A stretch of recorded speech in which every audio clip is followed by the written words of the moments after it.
이번엔 이란 전쟁에 따른 경제 여파와 군사적 문제 자세하게 짚어보겠습니다. 네, 주은식 한국전략문제연구소장, 김민균 서강대 경영학부 교수와 자세히 짚어보겠습니다. 어서 오세요.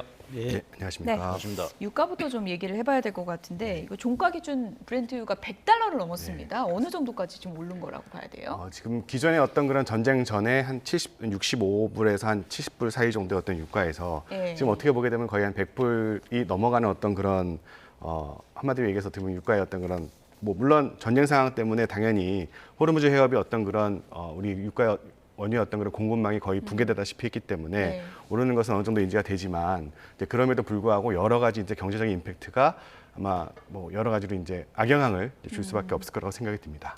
국제에너지기구가 그 역대급 비축률을 방출하기도 했는데 그게 좀 큰 도움이 안 되나 이런 의구심도 좀 들거든요. 어떻게 보세요? 일단은 비축량이라든가 어떤 소비량을 비교했을 때 솔직히 어떤 그런 이 풀어지는 어떤 그런 비축량의 정도가 솔직히 크게 영향력은 좀 떨어지고요. 그리고 아까 뉴스에도 나오겠지만 근본적으로 어떤 그런 비축류가 가장 빠르게 어떻게 전달이 돼서 실질적으로 어떤 그런 원유 가격이라든가 바로 영향을 주는 어떤 그런 시간차가 솔직히 존재합니다.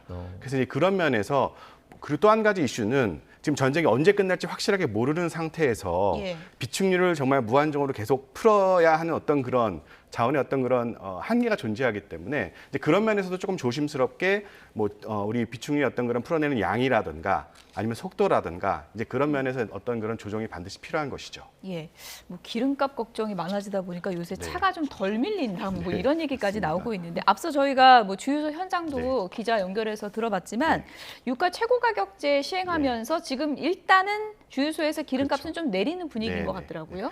일단은 이 최고 가격제 같은 경우에는 중요한 부분은 일단 오르지 않는다는 것 자체가 굉장히 중요한 어떤 그런 부분이고요. 그리고 단기적으로 어떤 가격 안정에 효과는 당연히 있습니다. 그리고 정부에서 정책적으로도 그렇고 또 단속이라든가 여러 가지 어떤 그런 부정이익을 취한 어떤 그런 부분에 대해서도 단속을 하고 있고 또 그런 업계라든가 주유소의 어떤 그런 협조를 계속 구하고 있기 때문에 단기적으로는 저희가 봤을 경우에는 어떤 그런 유가 안정의 효과는 확실히 있으라고 보는데 장기적으로 봤을 경우에는 어떤 그런 이 최고 가격의 어떤 그런 안정제는 이렇게 적극적으로 어떤 그런 효과가 클지는 이 효과의 어떤 그런 시간이 가면 갈수록 효과의 어떤 그런 영향력은 점점 줄어들 수밖에 없죠.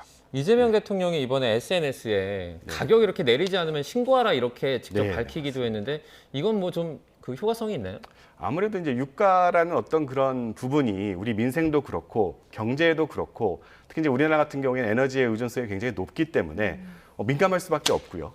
그리고 또 어떤 그런 민생 경제에서 굉장히 영향을 줄 수밖에 없고 또 특히 이제 물가 그리고 어떤 그런 경제 전반에 영향을 줄 수밖에 없는 부분이기 때문에 이제 그런 부분을 어쩔 수 없이 정부 입장에서 봤을 때도 그렇고 계속 관리나 어떤 그런 통제를 안 하게 될 경우에는 솔직히 어떤 그런 고통을 이런 상황에서 이제 고통을 받는 어떤 그런 분들 아마 서민 경제라든가 아니면 정말 우리 흔히 얘기 트럭을 운전하시는 분들이라든가 또 물류 쪽에서도 굉장히 타격이 크기 때문에 그런 점에서 조금 더 어떤 그런 컨트롤을 좀 강조하고 계신 거 아닌가라는 생각이 듭니다. 어쨌든 신고제 얘기까지 나왔기 때문에 주유소들 압박 강도는 더 거세질 것 같은데 일단 이렇게 유가가 계속 급등하는 이유 호르무즈 해협 얘기를 안 할 수가 없거든요.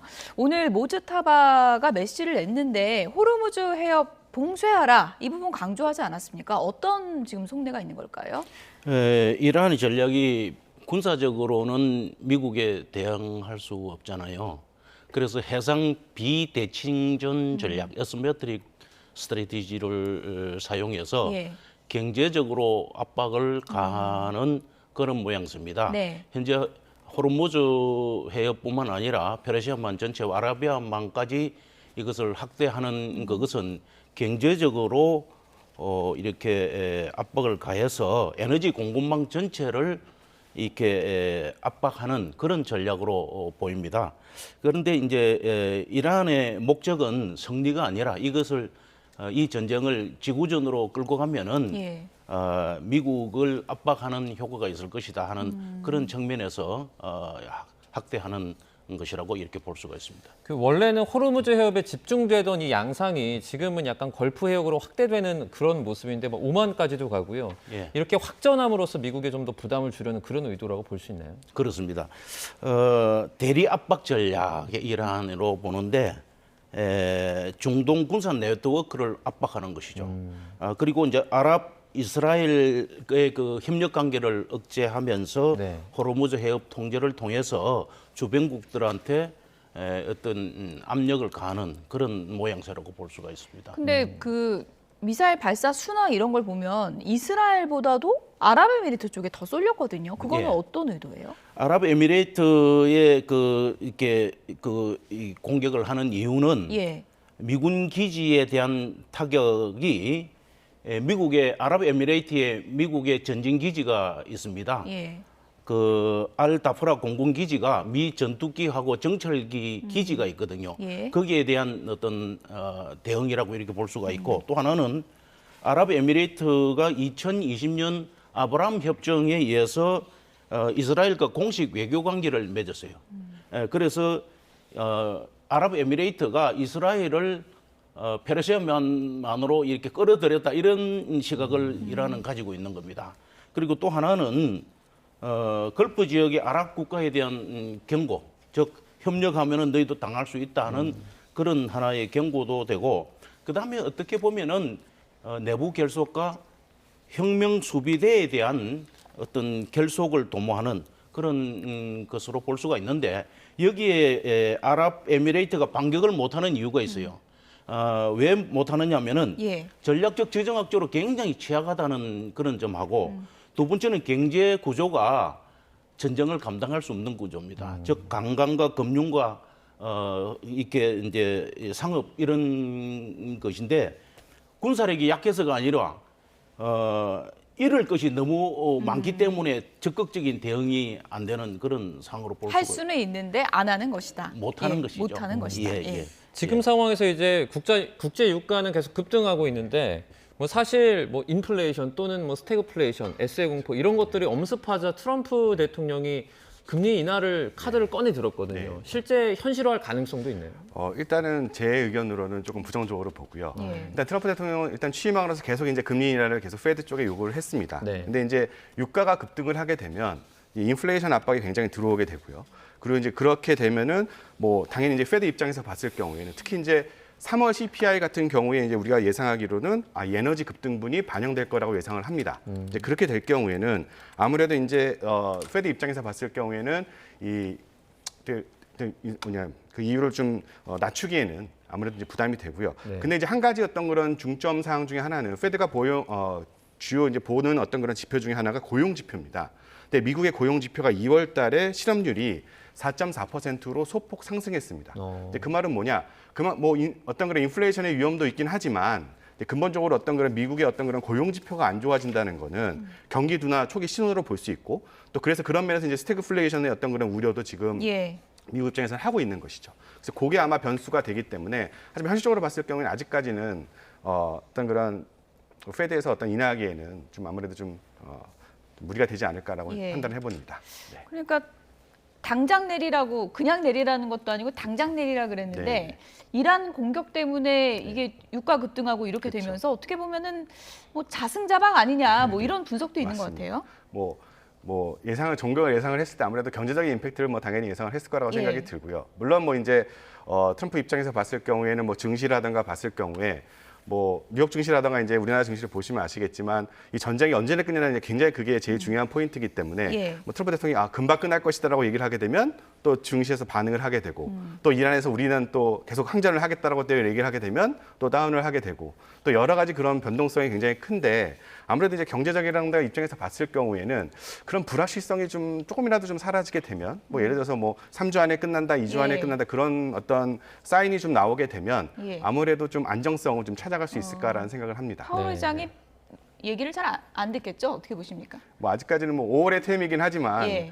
뭐 아직까지는 뭐 그렇게 긍정적으로 신호를 받아들이지는 예. 않고 있습니다. 예. 이번 사태 전까지는 사실 코스피가 상당히 순항하고 있었잖아요. 맞습니다. 6,200선도 찍고 네, 내려오고 네. 그랬었는데 지금 이란 사태 터지면서 코스피가 많이 주춤하고 있는 상황입니다. 네, 네. 그런데 이 추세를 좀 보면 네. 외국인 투자자들이 좀 많이 빠지고 있는 그렇죠. 이탈 현상이 좀 네, 네. 보이거든요. 이게 장기화되면 좀 우리 증시에 좀 악영향을 미칠 수 있겠어요? 아무래도 이제 불확실성이 커지게 되면 외국인들 입장에서 봤을 경우는 이제 안전자산으로 돈을 옮겨가는 어떤 그런 성향들이 굉장히 강합니다. 그래서 우리나라 증시 같은 경우에는 외국인들 입장에서 봤을 때 아직까지는 뭐 미국 달러라든가 아니면 국채라든가 아니면 금이라든가 그런 안전자산으로 생각하기는 않는 어떤 그런 상황이라서 그래서 이제 그런 부분에서 어떤 그런 돈이 옮겨가는 어떤 그런 상황에서 우리나라 어떤 외국인 투자자들이 좀 유출해가는 어떤 그런 부분들이 많이 있고요. 그리고 또 두 번째는 이제 환율 이슈입니다. 예. 우리나라 환율이 지금 계속 올라가다 보니까 또 외국인들 입장에서 봤을 경우에는 환차익 또 어떤 그런 매도를 빨리 하지 않으면 또 어떤 그런 환차익의 어떤 손해의 우려도 있기 때문에 또 서둘러서 또 그만큼 돈을 많이 빼가지 않나라는 그런 원인을 좀 생각을 해보게 됩니다. 네. 불확실성을 줄이려면 일단은 이제 전쟁이 빨리 이제 마무리 수순으로 가야 할 텐데 그럴 지금 기미는 안 보이고 호르무즈 해협 얘기를 다시 좀 해보면은 기뢰를 이미 깔았다 이런 보도도 있더라고요. 그게 가능하다고 보십니까? 예. 예. 해협 봉쇄도 있지만 공포를 확산시키는 효과가 이 기뢰가 굉장히 효과적이거든요. 기뢰의 종류가 많은데 기뢰 설치 방식에 따라서 부유형, 계류형, 침저형, 그 다음에 이제 폭발 방식에 따라서 점화식도 있고 접촉지뢰, 감멍지뢰, 그 다음에 여러 가지 형태의 기뢰가 있는데 예.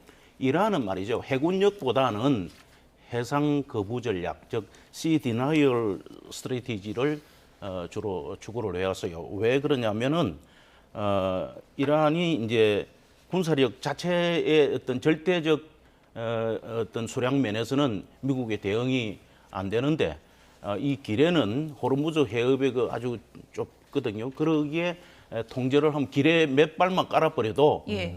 이 유수선 경우에는 굉장히 그 자체에 또 유리를 싣고 있으니까 그것이 폭발력을 가지고 있기 때문에 굉장히 이제 심각한 피해를 초래하고 지금 기뢰 깔았다 그러니까 예. 유수선이 무슨 해상 그 로이즈 그 보험 회사에서도 더 이상 이제 뭐 보장을 못 한다 하니까 유조선이 통행이 뭐 현저하게 줄어버리고 그런 상황인데 이란이 말이죠 어선과 고속정으로 기뢰를 막 이렇게 살포를 하고 잠수함으로 일부 또 하고 있습니다. 그다음에 이제 이게 이 기뢰가 가격 대비 가성비라 그러잖아요. 이 가격 대비 성능이 굉장히 효과가 있고 그다음에 작은 배로도 이게 엄밀하게 설치가 가능하기 때문에 예. 기뢰가 살포되었다는 그 자체만 해도 이렇게 그 유조선에게는 굉장히 큰 공포감을 주기 때문에 그렇다. 적극적으로 활용한다 이렇게 볼 수가 있습니다. 그 이란이 설치했다는 또 설치한다는 이 기뢰가 어떤 종류고 그리고 또 이란이 이번에 뭐 공중에서 이 기뢰를 살포해서 설치할 수 있다 이런 말도 하는데 가능합니까?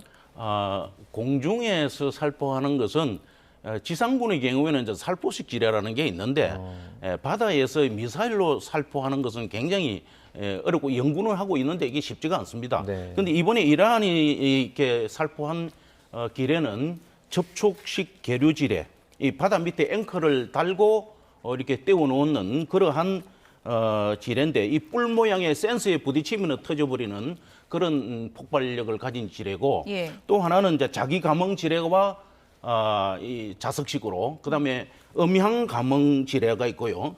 그다음에 이제 복합 감응이라고 자기장과 음향과 이것을 수압에 고려해서 복합적으로 활용해서 설치하는 그런 네 종류의 지뢰를 설치했다고 보는데 미사일로 뭐 이렇게 괴식으로 이렇게 살포했다는 것은 예. 아직까지는 그러한 기뢰는 없다. 왜냐하면 기뢰가 크기 때문에. 네.